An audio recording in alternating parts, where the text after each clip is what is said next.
구독과 좋아요는 잊힌 진실의 불을 켜줍니다. 오늘의 이야기는 바닷바람이 매서운 폭우, 그 비 내리던 새벽에 시작됩니다. 이름은 강옥자, 72. 평생 바느질로 동네 아이들 학비를 꾸려준 고집은 있지만 정 많은 재봉사였습니다. 그날 새벽 낡은 나무문이 두두둑 떨릴 만큼 세찬 노크 소리가 들렸습니다. 할머니, 옥자 할머니, 문틈 사이로 젖은 모자가 흔들렸지요. 수빈이었습니다. 바로 옆 건물에 사는 야간 배달 기사였죠. 밖으로 나가세요. 지금 당장요. 왜냐고 묻기도 전에 옥자는 서랍 가장 밑바닥에서 봉투 하나를 가방에 밀어 넣었습니다. 남편이 세상 떠나기 전 말없이 남긴 낡은 통장과 도장. 그 봉투가 오래 묻힌 파도를 깨웠습니다. 무엇이 72 할머니를 그 새벽에 집 밖으로 내몰았을까요? 그리고 그 봉투 안에는 어떤 비밀이 숨어 있었을까요? 지금부터 시작되는 이야기는 한 사람의 용기가 어떻게 거대한 음모를 무너뜨렸는지 보여줍니다. 새벽 3시 12분. 폭우의 가로등은 비에 번지고 전신주 위 깜빡이는 등은 어둠에게 밀려나고 있었습니다. 강옥자는 꿈속에서도 재봉틀 소리를 듣고 있었습니다. 딸깍딸깍 바늘이 천을 뚫는 소리가 빗소리와 섞여 들렸지요. 하지만 그것은 꿈이 아니었습니다. 두두둑, 두두둑. 나무 대문을 두드리는 소리에 옥자는 깜짝 놀라 잠에서 깼습니다. 방 안은 정전으로 칠흑같이 어두웠습니다. 침대 밑 기계식 재봉틀이 겨우 윤곽만 드러났지요. 할머니, 옥자 할머니. 문 밖에서 들려오는 목소리는 다급했습니다. 수빈이었습니다. 바로 옆 건물에 사는 28살 야간 배달 기사였지요. 옥자는 부스스한 머리를 긁으며 일어났습니다. 무릎이 시큰거렸지만 수빈의 목소리가 평소와 달랐습니다. 할머니, 보일러실에서 타는 냄새가 나요. 윗집 전기가 합선된 것 같아요. 바람 틈으로 끼어든 빗물이 문지방을 적시고 마루는 얇게 미끄러워졌습니다. 옥자는 서둘러 옷을 걸치며 대답했습니다. 지금 나간다. 그런데 왜일까요? 옥자는 반사적으로 서랍맨 아래를 열었습니다. 양말 봉지 밑 낡은 갈색 봉투가 있었습니다. 손끝이 종이와 닿자 오래된 비밀이 체온을 되찾는 듯 했습니다. 그 안에는 바랜 통장 한 권과 작은 나무 도장이 들어 있었습니다. 이름 석자, 강옥자. 분명 자신의 이름이었습니다. 남편 강철수가 세상을 떠난 지 3년. 그가 남긴 유일한 것이 이 봉투였습니다. 장례식 다음 날, 옥자는 이것을 발견했지만 한 번도 열어보지 않았습니다. 무서웠거든요. 평생 돈 없다, 아껴 써라고 했던 남편이 숨겨둔 것이 무엇일지. 할머니, 빨리요. 수빈의 재촉에 옥자는 봉투를 가방에 밀어 넣었습니다. 왜 하필 지금 이것을 가져가야 한다는 생각이 들었을까요? 지금 나간다, 수빈아. 두 사람은 우비 하나 제대로 챙기지 못한 채 골목으로 뛰쳐나왔습니다. 비는 더 거세게 내렸습니다. 폭우 특유의 비린내와 소금기가 섞인 바람이 얼굴을 때렸습니다. 가로등 하나가 깜빡거리며 골목을 희미하게 비췄지요. 폭우 끝 방파제에서는 파도가 성큼성큼 육지로 다가오는 듯 했습니다. 태풍 경보는 아니었지만 이상하게 바다가 불안해 보였습니다. 그런데 그 순간 검은 SUV 한 대가 서서히 골목 입구를 막았습니다. 수빈아, 저 차 뭐니? 모르겠어요. 할머니. 헤드라이트가 비 안개를 갈랐고 운전석의 어두운 형체는 우산도 쓰지 않고 서 있었습니다. 그 사람은 옥자의 집 쪽만 바라보고 있었습니다. 옥자의 가슴이 두근거렸습니다. 72년을 살면서 터득한 직감이 있었습니다. 저 사람은 자신을 찾아온 것이 분명했습니다. 수빈아, 저 사람 누구니? 아까부터 할머니 집만 보고 있었어요. 그냥 이사를 도와주러 온 눈빛이 아니에요. 수빈의 말에 옥자는 더욱 불안해졌습니다. 헤드라이트가 갑자기 꺼졌습니다. 골목이 다시 어둠에 잠기자 빗소리만 더 크게 들렸습니다. 두 사람은 슈퍼 뒤편 공중전화 박스로 몸을 숨겼습니다. 빗물이 목덜미로 흘러내렸지만 감히 움직일 수 없었습니다. 수빈이 젖은 손으로 옥자의 손을 꼭 쥐며 속삭였습니다. 할머니, 누가 할머니를 찾고 있는 것 같아요. 보일러실 화재는 제가 거짓말했어요. 뭐라고? 아까부터 이상한 차가 계속 골목을 돌고 있었어요. 그래서 할머니를 깨운 거예요. 옥자는 수빈의 손을 놓지 않았습니다. 28살 청년이 72 할머니를 지키려 하는 모습이 고마웠습니다. 그때 옥자의 가방 안에서 낡은 통장이 미세하게 달칵 하고 소리를 냈습니다. 봉투 안에 도장이 움직인 것 같았습니다. 옥자의 심장도 그 소리에 맞춰 쿵 하고 내려앉았습니다. 할머니, 그 봉투 뭐예요? 수빈이 옥자의 가방을 바라보며 물었습니다. 남편이 남긴 거야. 뭐가 들어있는데요? 모르겠어. 한 번도 제대로 안 봤어. 옥자는 가방을 더 꽁꽁 안았습니다. 왜 하필 오늘 이 통장을 들고 나왔을까요? SUV는 여전히 골목 입구에 서 있었습니다. 엔진 소리는 들리지 않았지만 차 안의 붉은 불빛이 가끔 깜빡였습니다. 할머니, 저 사람들 뭘 원하는 걸까요? 수빈의 질문에 옥자는 대답할 수 없었습니다. 하지만 한 가지는 확신했습니다. 그들이 찾는 것은 분명 자신이 가진 이 봉투와 관련이 있을 거라고. 비가 조금 잦아들면서 폭우의 다른 소리들이 들리기 시작했습니다. 파도 소리, 갈매기 울음소리, 그리고 저 멀리서 다가오는 또 다른 차의 엔진 소리. 수빈아, 저기 또 차가 온다. 두 번째 차는 흰색 승용차였습니다. 첫 번째 SUV와 나란히 서더니 두 차에서 동시에 사람들이 내렸습니다. 할머니, 우리 여기서 나가야 해요. 수빈이 옥자의 팔을 잡았습니다. 어디로? 일단 포구 쪽으로요. 사람들이 많은 곳으로. 하지만 새벽 4시에 포구에 사람이 있을 리 없었습니다. 옥자는 가방을 더욱 꽁꽁 안으며 중얼거렸습니다. 철수야, 당신이 남긴 게 뭐길래 이런 일이? 답은 파도가 말해주려는 듯 했습니다. 거센 바람과 함께 바다에서 밀려오는 파도 소리가 점점 커졌습니다. 그리고 저 멀리서 세 번째 차의 헤드라이트가 보이기 시작했습니다. 비가 그치고 안개가 마을을 붙잡고 있던 오전이었습니다. 강옥자는 밤새 잠을 이루지 못했습니다.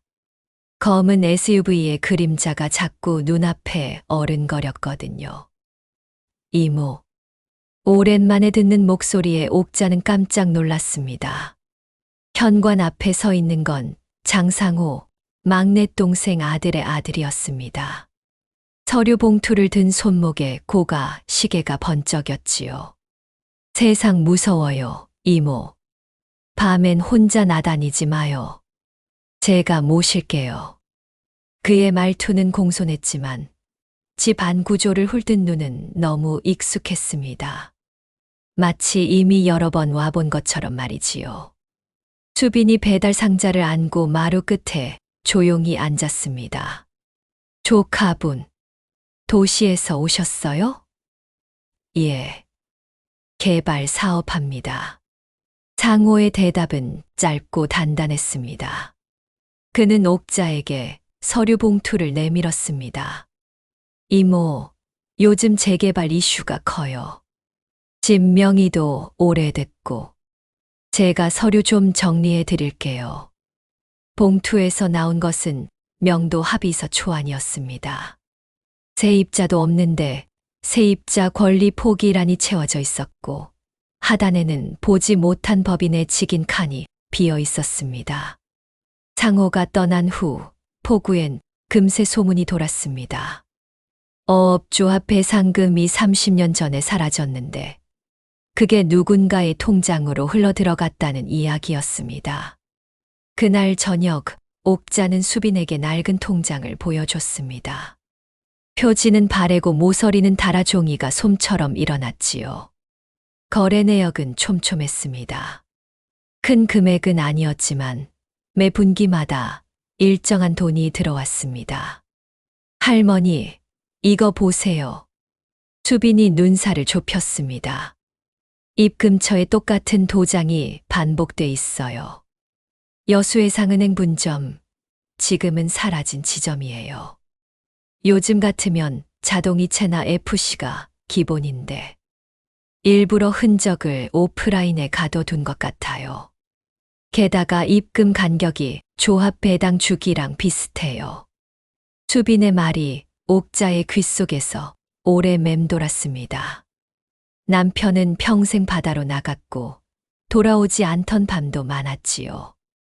아무 말 없이 제 탓만 하고 떠난 날이 마지막이었는데 그가 남긴 건 미움도 회한도 아닌 제 이름의 통장이었습니다. 배상금이 아니라 지분 배당의 가능성이 커요, 할머니. 문득 낮에 왔던 상호가 떠올랐습니다. 그는 왜 하필 지금 나타났을까요? 그리고 어떻게 이 통장의 존재를 알았을까요? 옥자는 통장을 가방에서 꺼내 다시 쓰다듬었습니다. 표지에 제 이름을 엄지로 더듬으며 중얼거렸지요. 그래, 내 이름으로 들어온 돈이면 내 삶도 내 이름으로 지켜야지. 수빈이 조심스레 고개를 끄덕였습니다. 할머니, 우리 먼저 움직여요. 저 사람들 계획이 빠르게 밀어붙이기면 우린 천천히 기록을 모으는 쪽으로 가요. 그리고 절대 원본 도장은 건네주면 안 돼요. 창밖 포구에 갈매기 셋이 떠 있었습니다. 파도는 이제 뒤로 물러서지 않을 테지요. 무언가 큰 일이 시작되고 있었습니다. 수빈아, 내일 은행 가보자. 이 통장이 진짜 뭔지 알아봐야겠어.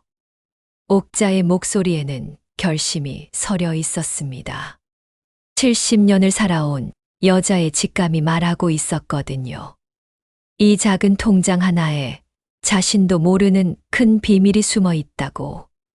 다음 날 아침 옥자와 수빈은 포구에서 가장 오래된 새마을 금고로 향했습니다.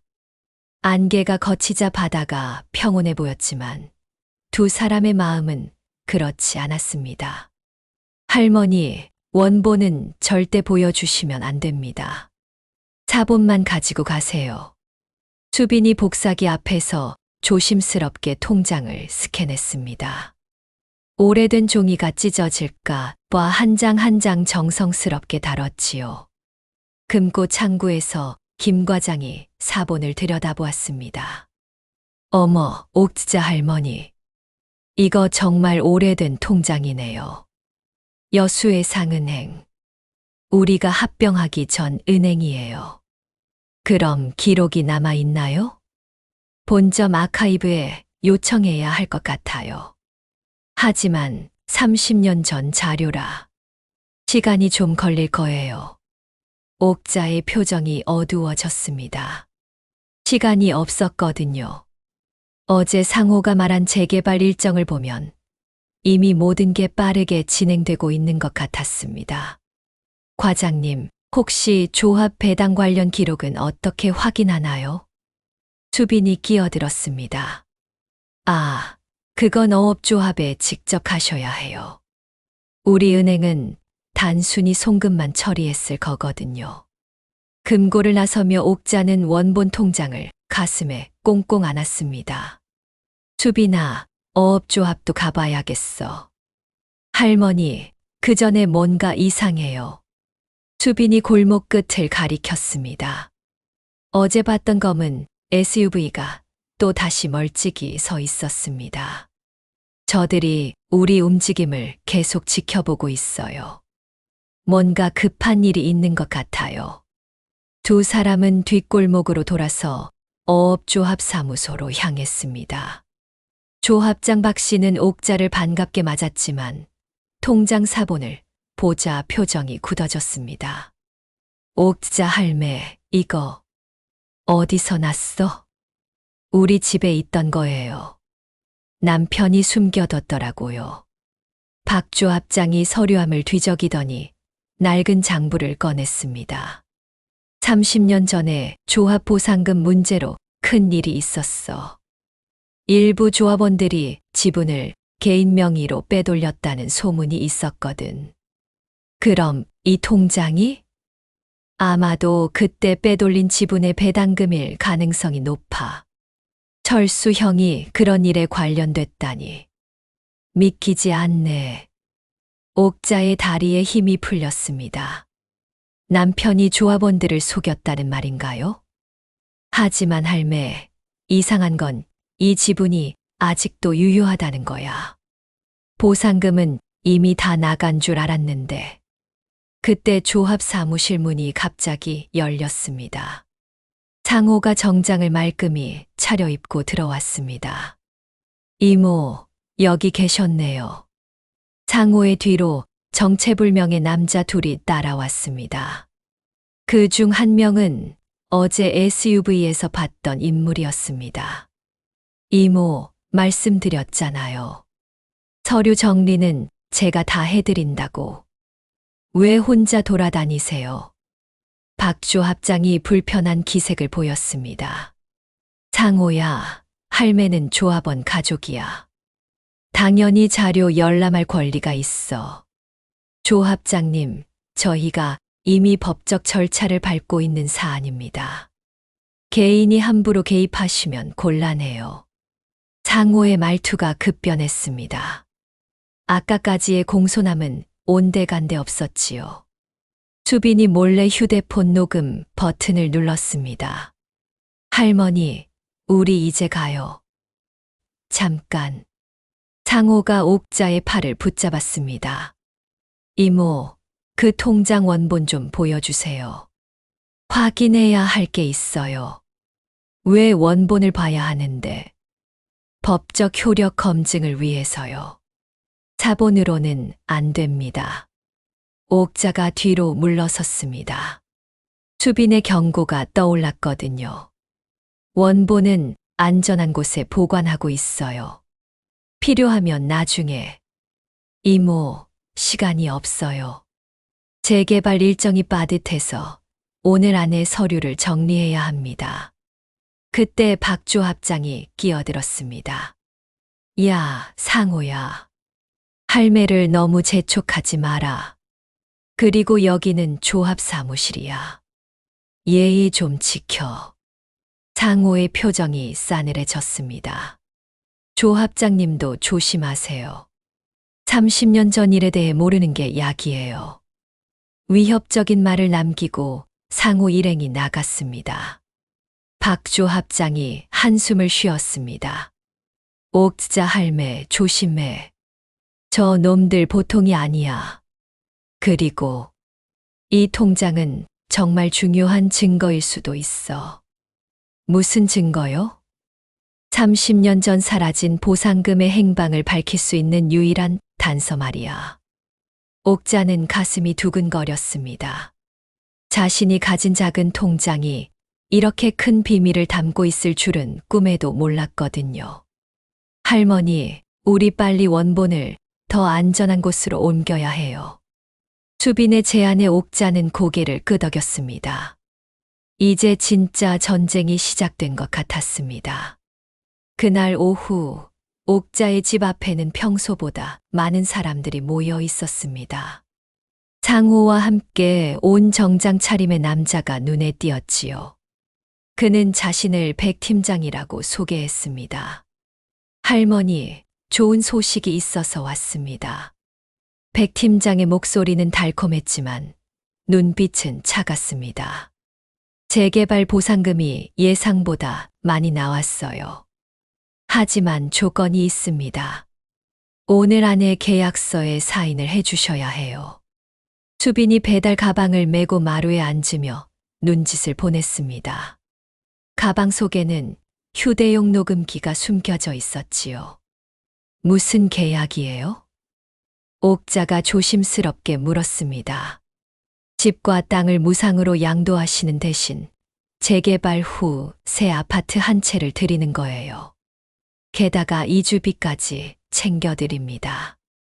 서류를 펼쳐 보이는 백 팀장의 손동작이 능숙했습니다. 분명 이런 일을 여러 번 해본 사람 같았지요. 잠깐 무상양도라고 했나요? 수빈이 끼어들었습니다. 네, 법적 절차상 그렇게 해야 합니다. 하지만 걱정 마세요. 보상은 충분히 해드릴 테니까요. 그런데 이 서류에 보니 할머니 명의의 다른 자산도 함께 양도하게 되어 있네요. 예금이나 적금 같은 거 말이에요. 수빈이 계약서를 자세히 들여다보며 말했습니다. 백 팀장의 표정이 순간 굳어졌습니다. 그건 절차상 필요한 부분입니다. 절차상이요. 집 재개발에 왜 은행 예금까지 양도해야 하죠? 젊은이 너무 따지지 말고. 그때 상호가 나섰습니다. 이모, 복잡하게 생각하지 마세요. 그냥 사인만 하시면 모든 게 깔끔하게 정리돼요. 옥자는 펜을 들었다가 다시 내려놓았습니다. 상호야, 이모가 바보가 아니야. 왜 이렇게 급하게 서둘러? 이모, 시간이 정말 없어요. 다른 주민들은 이미 다 동의했거든요. 그럼 다른 주민들도 예금까지 양도했다는 거니? 수빈의 날카로운 질문에 백 팀장이 불편한 기색을 보였습니다. 어쨌든 할머니께서 결정하셔야 할 문제입니다. 우리는 좋은 조건을 제시했으니까요. 그때 옥자의 집 밖에서 이상한 소리가 들렸습니다. 스피커를 통해 나오는 방송 소리였지요. 포구 주민 여러분, 재개발 관련 서류에 서명하기 전에 반드시 전문가와 상의하시기 바랍니다. 특히 무상양도 계약은. 백 팀장이 화들짝 놀라며 밖을 내다봤습니다. 저건 뭐야? 수빈이 태연하게 대답했습니다. 아, 시장에서 하는 공익방송이에요. 요즘 부동산 사기가 많다고 해서 주의하라고 하더라고요. 사실 수빈이 미리 동네 이장님께 부탁해서 마련한 일이었습니다. 시장 스피커를 이용해서 주민들에게 경고 방송을 내보내고 있었던 거지요. 백 팀장의 얼굴이 붉어졌습니다. 할머니, 시간이 정말 촉박합니다. 지금 사인 안 하시면 기회가 없어요. 왜 기회가 없어요? 재개발이면 충분히 시간을 두고 진행해야 하는 거 아닌가요? 옥자의 목소리에 힘이 들어갔습니다. 할머니, 솔직히 말씀드릴게요. 상호가 의자를 옥자 가까이 끌어당겼습니다. 이모가 가진 그 통장, 그게 문제예요. 그 돈은 원래 조합 것이었어요. 법적으로 따지면 반환해야 할 돈이죠. 뭐라고? 하지만 우리가 조용히 처리해 드릴게요. 이 계약서에만 사인하시면 모든 게 끝나요. 수빈이 몰래 녹음기의 볼륨을 높였습니다. 이제 결정적인 순간이었거든요. 그러니까 할머니 통장에 있는 돈이 불법적으로 들어온 거라는 얘기네요. 그렇다고 할 수 있죠. 백 팀장이 대답했습니다. 그런데 왜 그 돈을 회수하는 대신 집까지 무상으로 양도받으려고 하세요? 통장 돈만 가져가면 되는 거 아닌가요? 수빈의 질문에 두 사람이 당황했습니다. 그건 절차상. 절차가 아니라 진짜 이유를 말씀해 주세요. 옥자가 당당하게 말했습니다. 이모, 너무 복잡하게 생각하지 마세요. 그냥 우리가 알아서. 상호야. 옥자가 조카를 똑바로 바라봤습니다. 이모는 바보가 아니야. 너희가 진짜 원하는 게 뭔지 알 것 같아. 뭘 알겠다는 거예요? 그 통장이 단순한 돈이 아니라는 거. 뭔가 큰 비밀의 열쇠라는 거. 백 팀장이 자리에서 일어났습니다. 할머니, 마지막으로 한 번 더 묻겠습니다. 정말 안 하시겠어요? 안 해. 옥자의 대답은 단호했습니다. 후회하실 거예요. 후회는 내가 할 테니까 너희는 돌아가. 두 사람이 나간 후 수빈이 녹음기를 확인했습니다. 할머니, 다 녹음됐어요. 이제 증거가 생겼네요. 수빈아, 고마워. 너 아니었으면 이모가 큰일 날 뻔했어. 할머니, 이제 정말 조심하셔야 해요. 저 사람들 포기 안 할 것 같아요. 창밖으로 검은 SUV가 다시 보였습니다. 이번엔 더 가까이 와 있었지요. 다음 날 새벽, 옥자는 수빈과 함께 집을 나섰습니다. 하지만 이번엔 다른 목적이었지요. 할머니, 저 사람들이 보고 있으니까 평소처럼 행동하세요. 수빈이 배달 가방을 메며 속삭였습니다. 서류 챙기러 은행 간다고 했으니까 정말 은행부터 가요. 옥자는 큰 가방을 들고 있었지만 그 안에는 통장 원본 대신 다른 서류들만 들어 있었습니다. 진짜 통장은 이미 포구 반대편 친구 집 금고에 맡겨둔 상태였거든요. 근데 수빈아, 우리가 시간을 벌어봤자 소용있을까? 할머니, 시간이 우리 편이에요. 저 사람들이 급한 이유가 분명히 있어요. 은행에서 나오는 길에 옥자는 작은 가게에 들렀습니다. 가게 주인 정씨 아줌마는 포구에서 40년을 산 터줏대감이었지요. 옥자야, 요즘 무슨 일이야? 너희 집 앞에 이상한 차들이 자꾸 와 있더라. 아줌마, 혹시 30년 전에 조합보상금 사건 기억나요? 정씨 아줌마의 표정이 굳어졌습니다. 그때 일을 왜 물어봐? 제 남편이 그 일과 관련이 있을 수도 있대요. 철수가, 그럴 리가. 잠깐, 혹시 그때 사라진 돈 얘기하는 거야? 옥자가 고개를 끄덕이자 정씨 아줌마가 주변을 둘러보더니 목소리를 낮췄습니다. 그때 조합장이었던 김 씨가 갑자기 도시로 이사 갔어. 그러고 나서 보상금이 없어진 걸 알게 됐지. 모두들 김 씨가 빼돌린 줄 알았는데. 그럼 우리 남편은? 철수는 그때 김 씨를 제일 많이 의심했던 사람이야. 그래서 혼자 이것저것 알아보러 다녔지. 그런데 갑자기 조용해지더라. 수빈이 끼어들었습니다. 할머니, 남편분이 진실을 알아낸 거 아닐까요? 그래서 통장을 숨겨둔 거고. 그때 가게 문이 열리며 익숙한 얼굴이 들어왔습니다. 어업조합 박조합장이었지요. 옥자 할매, 여기 계셨구나. 찾고 있었어. 조합장님, 무슨 일이세요? 할매, 큰일 났어. 아까 시청에서 연락이 왔는데 포구 일대가 긴급개발구역으로 지정됐대. 긴급개발구역? 응. 그럼 강제 수용이 가능해져. 주민동의 없이도 개발할 수 있다는 뜻이야. 옥자의 얼굴이 창백해졌습니다. 그런 걸 어떻게 하루아침에. 뒤에서 로비를 했나 봐. 그런데 할매, 이상한 게 있어. 박 조합장이 서류 하나를 꺼냈습니다. 긴급 개발 신청서를 낸 회사 이름이 해양종합개발이야. 그런데 이 회사 대표가 누구요? 30년 전에 사라진 김 전 조합장이야. 가게 안이 조용해졌습니다.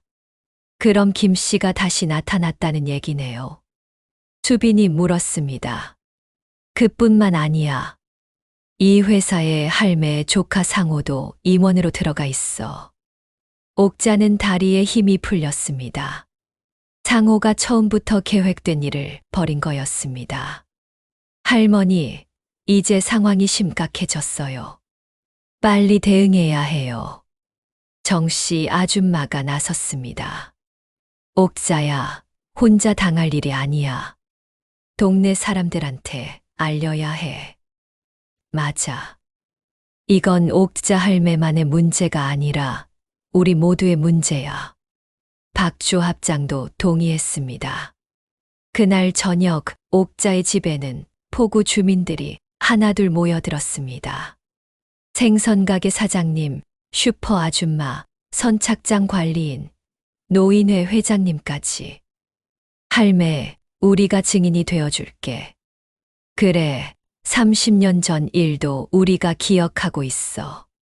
철수 형이 그때 얼마나 억울해했는지 우리가 다 봤지. 수빈이 녹음기를 꺼냈습니다. 어제 저 사람들이 협박한 것도 다 녹음되어 있어요. 이걸 경찰서에 신고해야 해요. 그런데 경찰서에 신고해도 소용있을까? 시청까지 로비했다니까. 노인회 회장님이 걱정스럽게 말했습니다. 회장님, 그래도 시도는 해봐야죠. 그리고 언론에도 알려야 해요. 수빈이 핸드폰을 꺼냈습니다. 제가 아는 기자가 있어요. 지역 언론사에서 일해요. 옥자가 일어났습니다. 여러분, 고맙습니다. 이모 혼자였으면 어떻게 될 뻔했는지. 뭔 소리야. 우리끼리 그런 말이 어디 있어. 맞아. 우리는 한 식구야. 그때 밖에서 자동차 소리가 들렸습니다. 검은 SUV 2대가 골목 입구를 막고 섰습니다. 저들이 또 왔네. 수빈이 창문 너머로 내다보았습니다. 이번엔 사람이 더 많아요. 뭔가 큰 일을 벌일 작정인 것 같아요. 박조 합장이 핸드폰을 꺼냈습니다. 나는 경찰서에 신고할게. 수빈이는 기자한테 연락해봐. 네, 알겠어요. 옥자가 창밖을 바라보며 중얼거렸습니다. 철수야, 당신이 숨겨둔 진실이 이제 세상에 나올 때가 온 것 같아. 차에서 내린 사람들이 집 쪽으로 걸어오고 있었습니다. 하지만 이번엔 옥자가 혼자가 아니었습니다. 포구 사람들이 모두 함께 있었거든요. 진짜 싸움이 시작되려고 했습니다. 이틀 후 상호에게서 전화가 왔습니다. 이모, 마지막 기회를 드리려고 해요. 오늘 저녁 7시에 포구 끝 폐창고로 나와주세요. 왜 그런 으슥한 곳에서 만나려고 해? 조용한 곳에서 제대로 얘기하고 싶어서요. 백 팀장님도 새로운 조건을 가지고 오실 거예요. 옥자는 수빈과 상의했습니다. 할머니, 위험해요. 폐창고 같은 곳에 가시면 안 돼요. 하지만 저들이 뭘 원하는지 확실히 알아야 해. 계속 이렇게 숨어만 있을 수는 없잖아. 그럼 제가 미리 준비를 해둘게요. 수빈이 배달 가방을 열어 작은 카메라를 꺼냈습니다. 이걸 할머니 옷에 달아드릴게요.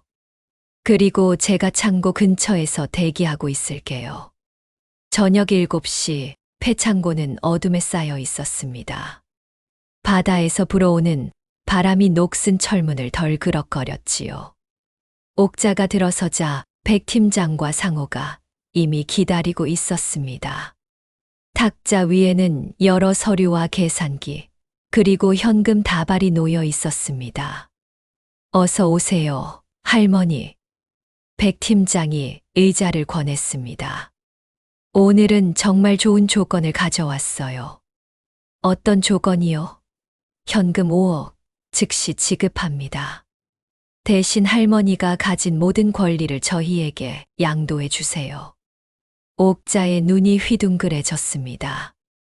5억이라니 평생 본 적 없는 큰 돈이었거든요. 5억이요? 네. 집, 땅, 그리고 그 통장까지 모두 포함해서요. 상호가 끼어들었습니다. 이모, 이 정도면 충분히 좋은 조건이에요. 서울에 가서 편하게 사실 수 있어요. 백 팀장이 서류를 펼쳐 보였습니다. 사실 이 땅의 감정가는 2억 정도예요. 하지만 저희가 특별히 5억을 드리는 거죠. 왜 그렇게 많이 주려고 하는 거예요? 할머니가 가진 통장이 특별하거든요. 뭐가 특별한데요? 백 팀장이 또 다른 서류를 꺼냈습니다. 이게 30년 전 조합 지분 명세서예요. 당시 김 전 조합장이 빼돌린 게 아니라 정당한 지분이었던 거로 확인됐어요. 옥자가 서류를 들여다보았습니다. 복잡한 숫자들이 빼곡히 적혀 있었지요. 그러니까 제 남편이 도둑질한 게 아니라는 얘기네요. 그렇습니다. 하지만 문제는 이 지분이 현재 시가로 계산하면 50억이 넘는다는 거예요. 50억, 옥자는 의자에서 일어날 뻔했습니다. 그런데 왜 5억만 주려고 해요? 백 팀장의 표정이 변했습니다. 할머니, 법적 절차를 밟으면 몇 년이 걸릴지 몰라요. 게다가 세금도 엄청날 거고요. 우리가 현금으로 깔끔하게 정리해 드리는 게 나아요. 법적 절차라니 무슨 절차요? 지분 확인, 상속세 정산, 조합 승인. 복잡해요. 상호가 급하게 말했습니다. 이모, 너무 욕심내지 마세요. 5억도 충분히 큰 돈이에요. 그때 수빈이 창고 밖에서 작은 송신기를 작동시켰습니다. 옥자가 입고 있는 카메라에서 나오는 영상과 음성이 수빈의 핸드폰으로 실시간 전송되고 있었거든요. 옥자가 서류를 더 자세히 보려고 하자 백 팀장이 재빨리 치웠습니다. 할머니, 복잡한 건 보실 필요 없어요. 그냥 여기에 사인만 해주시면 돼요. 잠깐, 그 서류에 뭐가 적혀 있는지 보고 싶어요. 시간이 없어요. 오늘 밤 12시까지 처리해야 해요. 왜 그렇게 급해요? 백 팀장이 짜증스럽게 대답했습니다. 내일부터 새로운 법이 적용돼서 절차가 더 복잡해져요. 하지만 옥자는 이상함을 느꼈습니다. 뭔가 거짓말을 하고 있는 것 같았거든요. 그럼 내일 변호사와 상의한 후에 연락드릴게요. 안 됩니다. 백 팀장이 갑자기 목소리를 높였습니다. 할머니, 기회는 지금뿐이에요. 놓치면 후회해요. 협박하는 거예요. 협박이 아니라 충고입니다. 상호가 옥자의 팔을 잡았습니다. 이모, 제발 사인해 주세요. 안 그러면 뭐, 포구 개발이 무산될 수도 있어요. 그럼 다른 주민들한테도 피해가 가고요. 옥자는 상호의 손을 뿌리쳤습니다. 다른 주민들 걱정은 내가 할 일이 아니야. 백 팀장이 현금 다발을 옥자 앞으로 밀었습니다. 할머니, 마지막으로 묻겠습니다.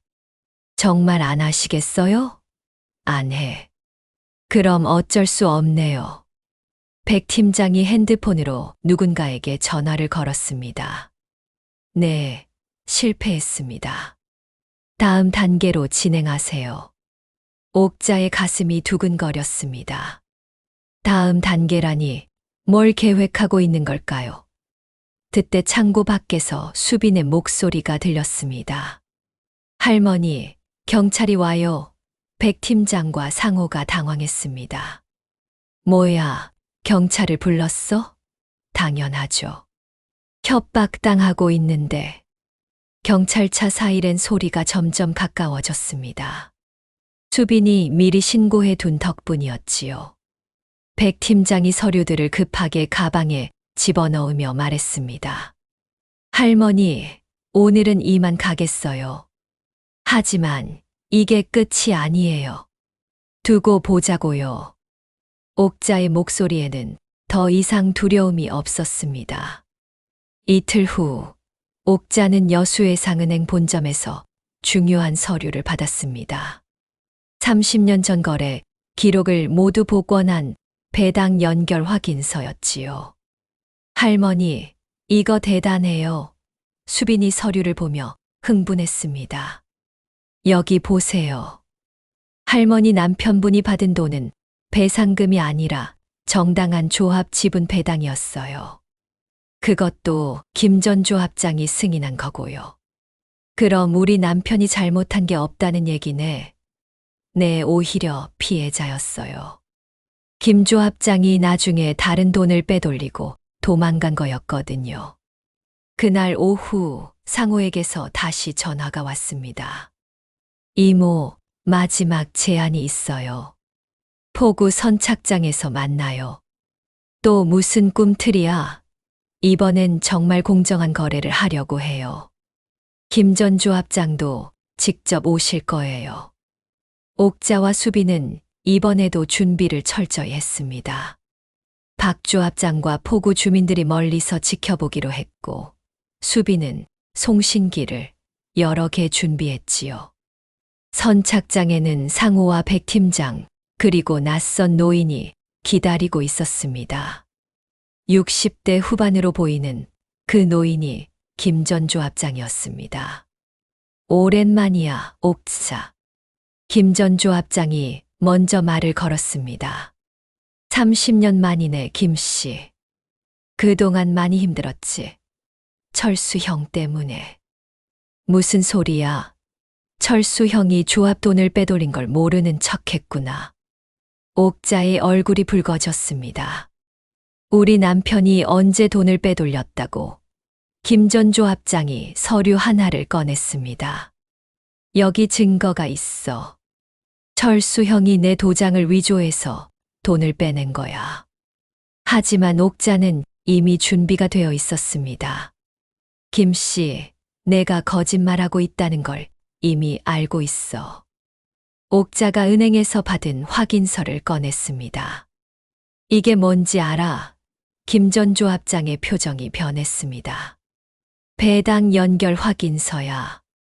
우리 남편이 받은 돈이 정당한 지분 배당이었다는 증명서지. 그건 위조된 거야. 위조. 은행 본점에서 직접 발급받은 건데 수빈이 핸드폰을 꺼냈습니다. 그리고 이것도 보세요. 폐창고에서 거짓 감정평가서로 할머니를 속이려 했던 장면이에요. 핸드폰 화면에 백 팀장이 서류를 숨기는 모습이 선명하게 나왔습니다. 백 팀장이 당황했습니다. 이건 불법 촬영이야. 할머니를 협박한 것도 다 녹음되어 있어요. 그때 선착장 끝에서 경찰차들이 나타났습니다. 박 조합장이 미리 신고해 둔 것이었지요. 김 전 조합장님, 30년 전 조합 자금 횡령 혐의로 체포합니다. 경찰이 다가오자 김 전 조합장이 도망치려 했지만 이미 선착장은 포위된 상태였습니다. 잠깐, 난 아무것도 안 했어. 증거는 충분합니다. 해외 계좌로 빼돌린 자금 추적도 끝났고요. 상호도 함께 체포되었습니다. 이모, 제발 도와주세요. 상호야, 내가 선택한 길이야. 옥자의 목소리에는 실망감이 서려 있었습니다. 백 팀장이 마지막으로 옥자에게 소리쳤습니다. 할머니, 후회하게 될 거예요. 후회는 너희가 하게 될 거야. 경찰이 모든 용의자들을 연행한 후 박 조합장이 다가왔습니다. 옥자 할매, 이제 끝났어. 30년 만에 진실이 밝혀진 거야. 옥자는 남편의 통장을 꺼내 마지막으로 쓰다듬었습니다. 철수야, 미안했어. 내가 진짜 조합원들을 위해 싸웠다는 걸 이제야 알았어. 수빈이 옥자의 어깨에 손을 올렸습니다. 할머니, 이제 정말 끝난 거예요. 응, 끝났어. 그런데 수빈아, 이제 시작이기도 해. 무슨 시작이요? 옥자가 통장을 가슴에 안으며 말했습니다. 이 돈으로 포구의 상담센터를 만들 거야. 나 같은 할머니들이 사기 안 당하도록 도와주는 곳 말이야. 좋은 생각이에요, 할머니. 그리고 수빈아, 너도 함께 할래? 배달만 하지 말고. 정말요. 제가 도움이 될까요? 당연하지. 너 없었으면 이모가 어떻게 됐을지 몰라. 석양이 포구를 붉게 물들이고 있었습니다. 30년간 묻혀있던 진실이 마침내 세상에 드러난 것입니다.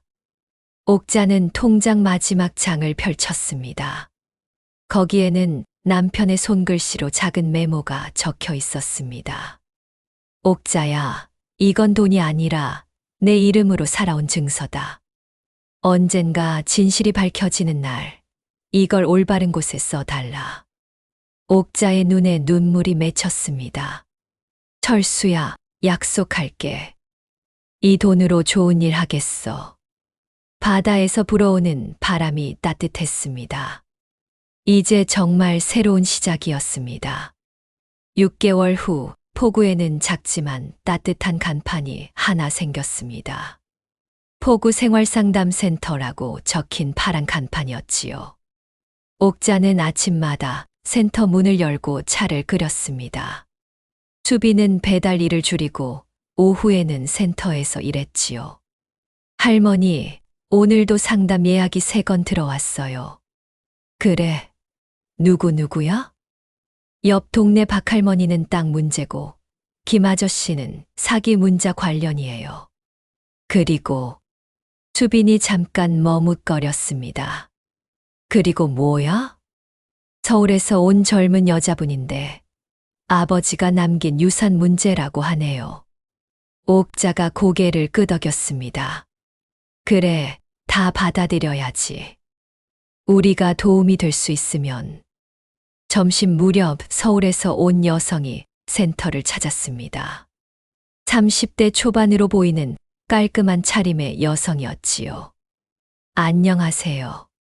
전화로 연락드렸던 이미영입니다. 어서 오세요. 앉으세요. 옥자가 차를 내오며 말했습니다.